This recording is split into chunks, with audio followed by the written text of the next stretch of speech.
Кемел адам.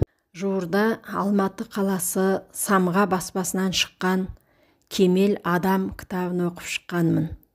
Автор жетістікке жетудің жолдарын және тұлғалық дамудың түрлі тетігін көрсете отырып, оқырманын кемел адам болуға шақырады.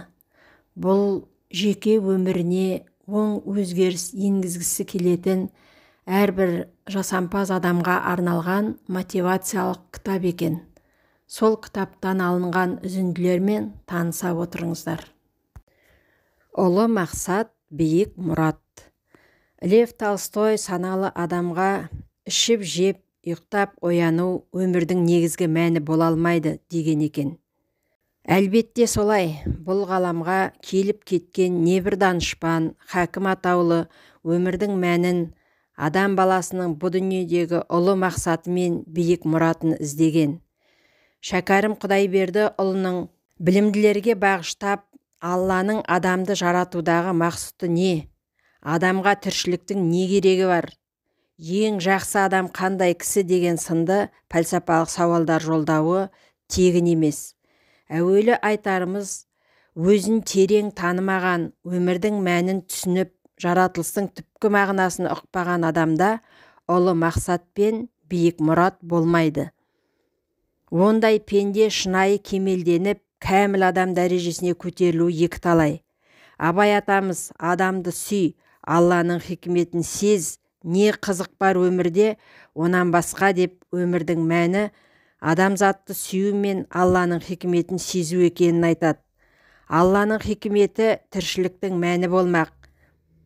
Дана ойшыл 17-ші қара сөзінде өзің үшін еңбек етсең, өзі үшін оттаған хайуанның бірі боласың.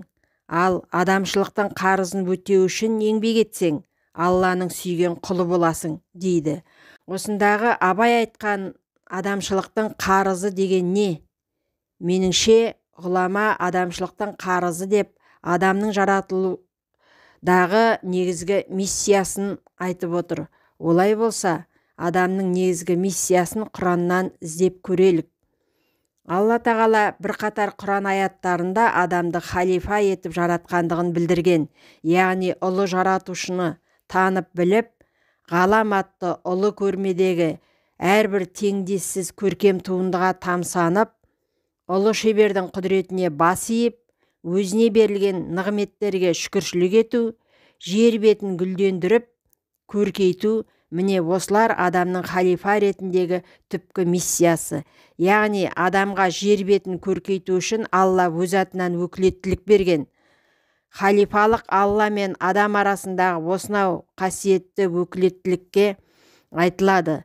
Ғаламды гүлдендіру, көркейту үшін адамға ақыл сана, қабілет қарым, мол мүмкіншілік берілген.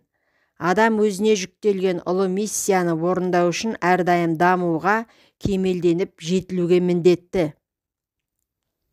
Адамға жүктелген халифалық міндетті Алла мен адам арасындағы қасиетті өкілеттілік делік. Осы өкілеттілікті қарапайым мысалмен түсіндіріп көрсек. Айталық, кез келген шетелдегі өкілетті елші өзін жіберген мемлекеттің атынан рұқсат шеңберінде ғана жұмыс істейді. Оның артында жеке мемлекет тұрғандықтан үлкен құзыретке ие. Сол құзыретті пайдаланып, мемлекеттің мүддесіне сай қызмет етеді. Мемлекет атынан әрекет еткендіктен, өзі өкілдік еткен елдегі биік мансап иелерімен оп-оңай кездесіп, кіммен болса да жүздесе алады. Бірақ өкілеттілігін асыра пайдаланып, мемлекет рұқсат етпеген істерге бас сұғу жазаланады. Өйткені өкілеттіліктің аты да айтып тұрғандай белгіленген шеңберден шығуға болмайды. Сол сияқты адам да Алла міндеттеген өкілеттілік шеңберінде әрекет етуге міндетті.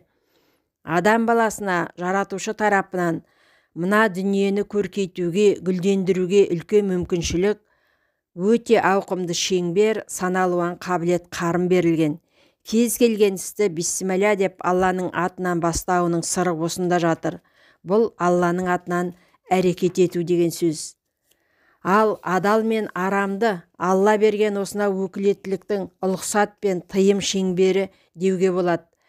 жоғарыда атап өткеніміздей өзіне сенім артып, өкіл етіп жіберген мемлекетін мойындамай, ешбір шектеу шекарасыз өз қалауымен әрекет еткен жағдайда өкілетті елші жазаланатыны секілді, халифалық міндет алған пенде де Алланы мойындамай, адал арам демей, ұлықсат шеңберінен шыққан жағдайда жауапқа тартылуға лайық болады.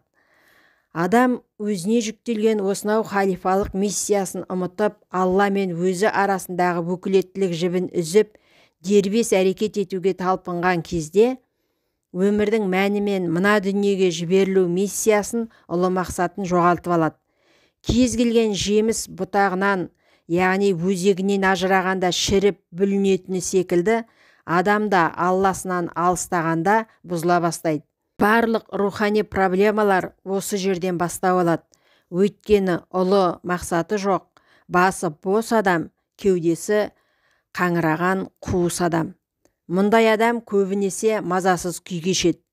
Мұқағали ақын айтпақшы, демалысап Кавказ Қырым барғаның, бәрі өкініш, өзіңді өзің алдауың. Қалай үзіп, қайда тығып тыншисың, тыным бермес ойларыңның жалғауын. Ішкі бостықтан туындаған мазасыздықтан құтылу үшін дүние, атақ, мансап, тән рақат секілді уақытша дүниелермен өзін алдарқатып өмір сүреді. Бірақ бәрібір шынайы жан тыныштығына қол жеткізе алмақ емес. Адамның көбі ұрпағын бағып қағып өсіріп жеткізуді өмірдің негізгі мақсатына телейді. Әрине, ұрпағыңды жеткізу үлкен аманат. Бірақ бұл ұлы мұрат емес. Алланың адам табиғатына ойған табиғи мейірім мен жанашырлықтан туындаған жауапкершілігі мол, абыройлы міндеті. Нақтырақ айтқанда, ұлы мақсат аясында атқарар асыл борышымыздың бірі болмақ. Егер ұрпақ үшін өмір сүру адамзаттың ең ұлы мақсаты, өмірдің түпкі мәні болғанда, перзенті жоқтардың немесе ұрпағы қайырсыз болғандардың мына дүниеде ғұмыр кешуінің ешбір мән мағынасы қалмас еді.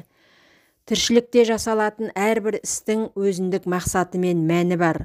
Мысалы, оқып білудегі мақсат мықты маман болып, өзіңе, еліңе, адамзатқа пайдаңды тигізу. Бұл кіші мән. Ал осының бәрін Алланың ризашылығы, яғни жаратылудағы түпкі миссияңды орындау үшін жасау үлкен мән. Абай айтқан, адамдықтың қарызы дегеніміз осы. Кемел адам бар ғұмырын, әрбір ісін осылай жаратқанның қалауына сай реттей алатын адам. Өмірдегі кез келген жетістікті, яғни кіші мәнді, ұлы мұрат пен биік мақсатқа, яғни өмірдің мәніне байлай алмаған адам, атақ, мақтау, марапат күту, тағы сол сияқты пенделік әрекеттерге әуес келеді. Әрбір істе мән бар, соны іздеңіз. Өмірде алға қойған мақсатың, белді бекем буып, шарқ ұрып іздеген жетістігіңнің мәні не? Бай болсам деп жүгіресің, қымбат көлікке, зәулім үйге қол жеткізсем деп ұмтыласың, мансабым жоғарыласа деп тыраштанасың, қыз күйеуге шықсам, жігіт сұлу ұшсам деп армандайды. Бірақ осының бәрі не үшін? Осы арман мақсаттың негізгі мәні не деген сұрақты өзіңізге қойып көрдіңіз бе? Егер ел кигенді киейін, жұрт ішпегенді ішейін, жалғанды жалпағынан басып, шалқып өмір сүрейін, жұртқа пәрмен беріп, мөр басайын дейтін қарабастың қамынан, нәпсілік қалаудан әрі аспайтын пиғыл басым болса, ондай байлық та, мансап та өз иесін бақытты ете алмайды. Керісінше, кесір болып жабысады. Зәулім үйде тұрсам, басқаға үйімнің кеңдігі мен көркемдігін көрсетіп мақтансам деп, жан рақатын биік ғимарат пен кең үйден іздесең, қателесесің. Қанша үлкен болса да, ішінде жан жылуы болмаса, ол үйге бақыт қонақтамайды. Бұған ат шаптырым зәулім үйде тұрса да, күйзелісте жүрген талай жанның өмірі куә. Уақыт өткізбей, тезірек күйеуге шығып алайын, отырып қалған кәрі қыз дегізбейін деген бақа есеппен тұрмысқа шықсаң, қателесесің. Іздегеніңді уақытша табарсың, бірақ бақытты бола алмайсың. Өйткені сен тұрмыс құрудың негізгі мәнін түсіне алмадың. Кейбір жастардың көп өтпей ажырасып тынатыны сондықтан. Дәулетің мен ізгі істі мұрат етсең қандай жақсы. Мансабың мен жұртыңа пайдаң тисе нендей ғажап. Шаңырағыңның ұйтқысы, отбасыңның жылуы, ардақты ана, аяулы жар, кішіпейіл келін бола алсаң, отбасы болудағы мақсат та мәнде осы емес пе? Осының бәрін ұлы мұратқа, үлкен мәнге байлай алсаң, адамдықтың қарызын өтеген боласың. Жетістікке жету қағидалары. Өмірдің мәнін біл. Арманда, мақсат қой. Саған қатысы жоқ пайдасыз істерді тәрк ет. Қолыңнан жақсы келетін сүйікті ісіңмен айналыс. Жоспармен жүр. Батыл бол, харекет етіп, жаратқанға тәуекел жаса. Әрекет амалдарыңды әрдайым қадағала. Табандылық таныт. Кідіріс жасап, айналаңа қара, өткенді сараптап, келер күнді бағамда. Денсаулығыңды күт, отбасыңа, туған туыстарыңа көңіл бөл, айналаңмен жақсы қарым-қатынаста бол, адамдарға пайдаңды тигіз, ұдайы жетіліп, шеберлігіңді шыңда, шүкір етіп, құлшылық жаса.